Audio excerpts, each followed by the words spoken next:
Okay you all, mana yang tak faham tentang business life ini apa, dia adalah sebuah apps ataupun sebuah platform yang bantu you all untuk siapkan website yang macam ni. Okay, so apps ini kita menggunakan pelbagai AI, bukan satu AI, kita ada lebih 2 dan 3, lebih, ada banyak sangat AI yang digunakan, lebih 5, lebih 6, okay, jadi banyak AI yang digunakan, so kita punya developer dah siapkan. Alright, our founder Mr. Zam, dia dah siapkan dalam ni, mudahkan you tak payah fikir nak pakai AI apa, you tak payah fikir nak buat coding macam mana tu semua, hanya dengan tekan-tekan je. So contoh kan yang ni, okay, so you akan create sendiri your own website dengan menggunakan apps kita. You pakai apps kita ni, semua kita akan ajar cara nak guna.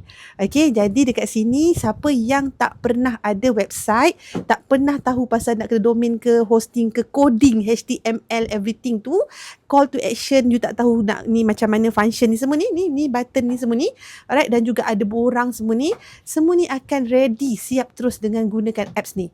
Alright, jadi you boleh pakai untuk 3 tahun. So kat sini apps ni memang memudahkan, ramai yang pakai. Dia rasa macam kami ni betul-betul ke bagi harga ni. InsyaAllah selagi kita mampu, inilah harga yang kami bagi dekat you all.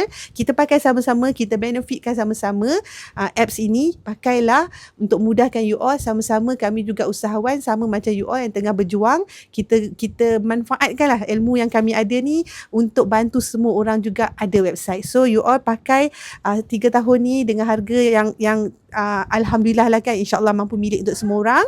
Okay, yang tengah berniaga 388, you pakai 3 tahun, tak tahulah dah berapa kali dah kita you all punya dapat ni kan, cover untung tu. Okay, tak apa, you pakai je, yang penting lagi ramai dapat ada website, lagi kita dapat menaikkan industri sesama kita yang Bumi Putra, insyaAllah. Okay, business life.